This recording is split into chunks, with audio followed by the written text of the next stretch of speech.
आप सभी को राधे कृष्णा। जय एकादशी महारानी।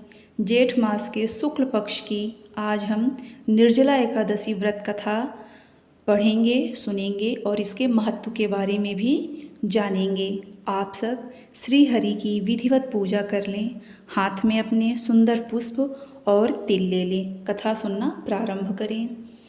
युधिष्ठिर जी कहते हैं, हे जनता जनार्दन, आपने अपरा का सारा महत्व सुनाया और मैंने सुन लिया। अब कृपा करके हे जनता जनार्दन, जेठ मास के शुक्ल पक्ष में जो एकादशी आती है उसका वर्णन कीजिए। भगवान श्री कृष्ण बोलते हैं, हे राजन, इसका वर्णन परम धर्मात्मा सत्यवती नंदन व्यास जी करेंगे, क्योंकि ये संपूर्ण शास्त्रों के तत्वज्ञ और वेद वेदांगों के पारंगत विद्वान हैं। तब वेद व्यास जी कहने लगे, दोनों पक्षों की एकादशियों को भोजन नहीं करना चाहिए। द्वादशी को स्नान आदि से पवित्र होकर फूलों से भगवान केशव की पूजा करें। नित्य कर्म समाप्त होने के पश्चात ब्राह्मणों को भोजन देकर अंत में स्वयं भोजन करें। हे राजन, जन्म सूतक और मरण सूतक में भी एकादशी को भोजन नहीं करना चाहिए। यह सुनकर भीमसेन बोले, परम बुद्धिमान पितामह, मेरी उत्तम बात सुनिए। राजा युधिष्ठिर, माता कुंती, द्रौपदी, अर्जुन, नकुल और सहदेव ये एकादशी को कभी भोजन नहीं करते हैं तथा मुझसे भी हमेशा यही कहते हैं कि भीमसेन, तुम भी एकादशी को भोजन ना किया करो। किंतु मैं इन लोगों से यही कह दिया करता हूँ कि मुझसे भूख सही नहीं जाती है।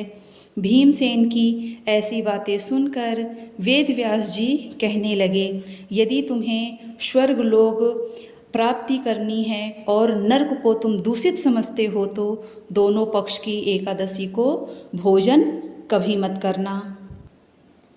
भीमसेन बोले, बुद्धिमान पितामह, मैं आपके सामने एक सच्ची बात रखता हूँ। एक बार भोजन करके भी मुझसे व्रत नहीं किया जा सकता, फिर उपवास करके मैं रह ही नहीं सकता।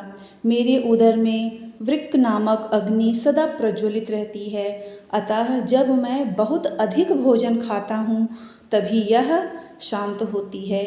इसलिए महामुनि, मैं वर्ष भर में केवल एक ही उपवास कर सकता हूँ, जिससे स्वर्ग की प्राप्ति सुलभ हो तथा जिसके करने से मैं कल्याण का भागी हो सकूं। ऐसा कोई एक व्रत निश्चय करके मुझे बतलाइए, मैं उसका यथोचित रूप से पालन कर सकूं। व्यास जी कहे, भीम, जेठ मास में सूर्य वृष राशि पर हो या मिथुन राशि पर शुक्ल पक्ष में जो एकादशी हो उसका यत्न पूर्वक निर्जला व्रत करो। केवल कुल्ला या आचमन करने के लिए मुख में जल डाल सकते हो, उसको छोड़कर और किसी प्रकार का जल विद्वान पुरुष मुँह में ना डालें, अन्यथा व्रत भंग हो सकता है। एकादशी को सूर्योदय से लेकर दूसरे दिन के सूर्योदय तक मनुष्य जल का त्याग करे तो वह पूर्ण व्रत होता है। तदंतर द्वादशी को निर्मल सुप्रभात में स्नान करके ब्राह्मणों को विधि पूर्वक जल और स्वर्ण दान करें। इस प्रकार सब कार्य पूरा करके जितेंद्रिय पुरुष ब्राह्मणों के साथ भोजन करें। वर्ष भर में जितनी एकादशियाँ होती हैं उन सब का फल निर्जला एकादशी व्रत के सेवन से मनुष्य सहज ही प्राप्त कर लेता है, इसमें तनिक भी संदेह नहीं है।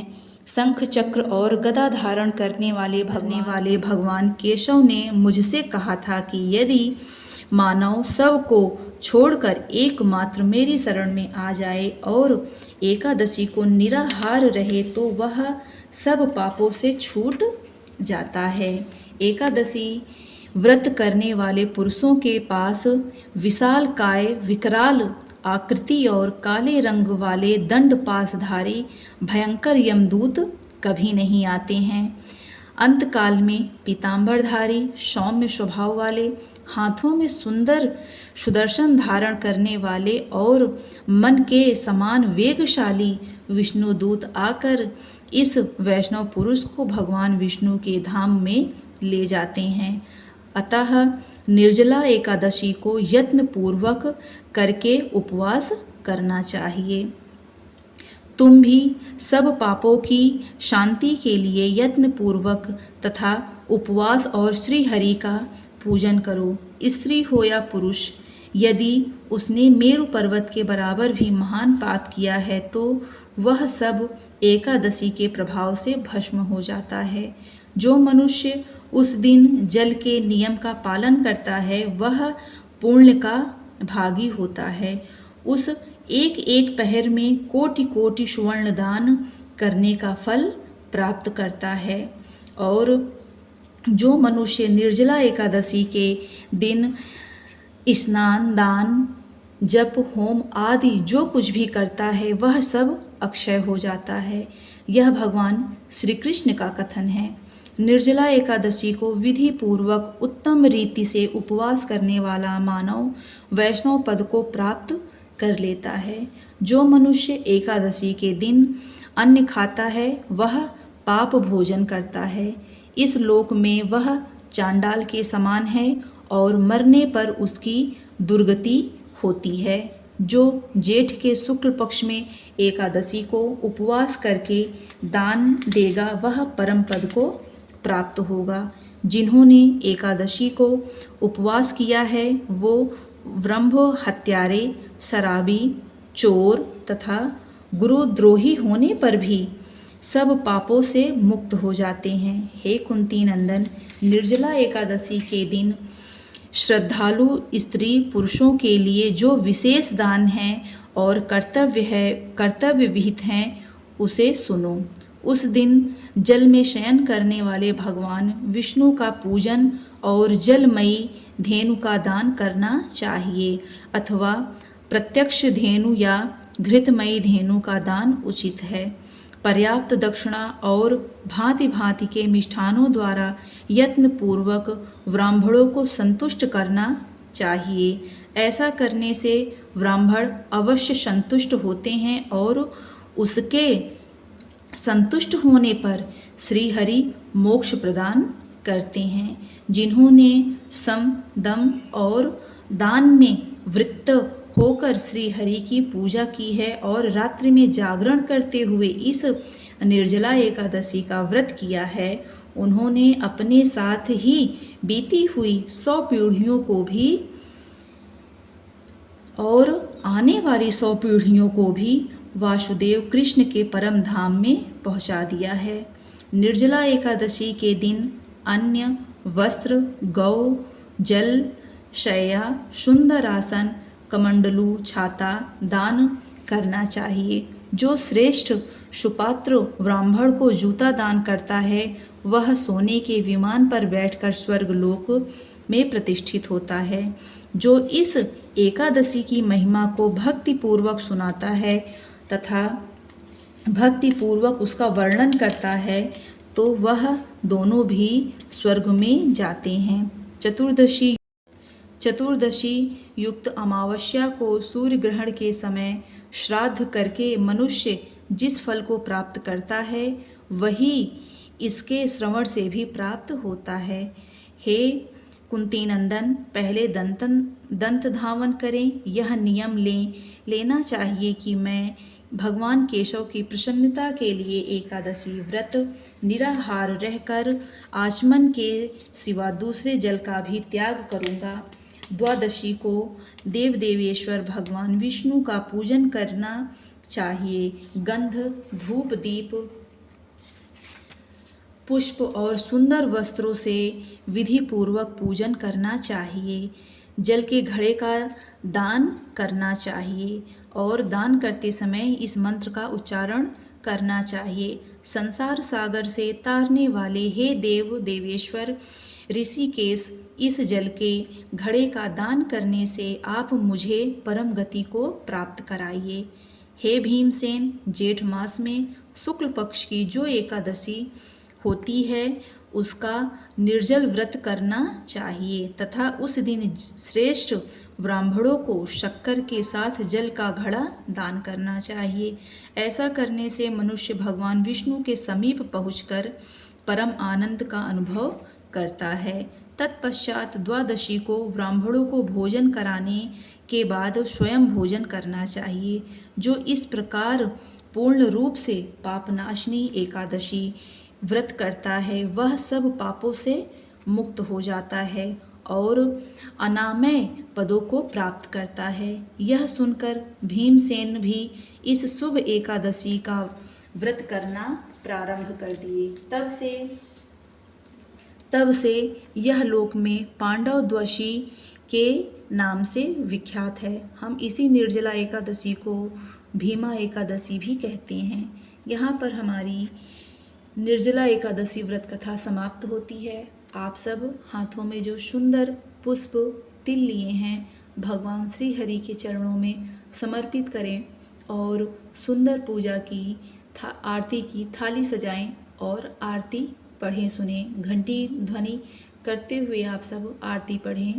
ओम जय जगदीश हरे। ओम जय जगदीश हरे। स्वामी जय जगदीश हरे। भक्त जनों के संकट दास जनों के संकट क्षण में दूर करे। ओम जय जगदीश हरे। जो ध्यावे फल पावे दुख बिन से मन का सुख संपत्ति घरे आवे कष्ट मिटे तन का। ओम जय जगदीश हरे। मात पिता तुम मेरे शरण गहूँ मैं किसकी प्रभु बिन और न दूजा आश करूँ मैं जिसकी। ओम जय जगदीश हरे। तुम पूर्ण परमात्मा तुम अंतर्यामी पार ब्रह्म परमेश्वर तुम सबके स्वामी। ओम जय जगदीश हरे। तुम करुणा के सागर तुम पालन करता मैं मूर्ख खल कामी कृपा करो भरता। ओम जय जगदीश हरे। तुम हो एक अगोचर सबके प्राणपति किस विधि मिलूं दयामय तुमको मैं कुमति। ओम जय जगदीश हरे। दीन बंधु दुख हरता ठाकुर तुम मेरे प्रभु रक्षक तुम मेरे अपने हाथ उठाओ अपने शरण बुलाओ द्वार पड़ा तेरे। ओम जय जगदीश हरे। विषय विकार मिटाओ पाप हरो देवा श्रद्धा भक्ति बढ़ाओ संतन की सेवा। ओम जय जगदीश हरे। तन मन धन सब कुछ है तेरा तेरा तुझको अर्पण का लागे मेरा। ओम जय जगदीश हरे।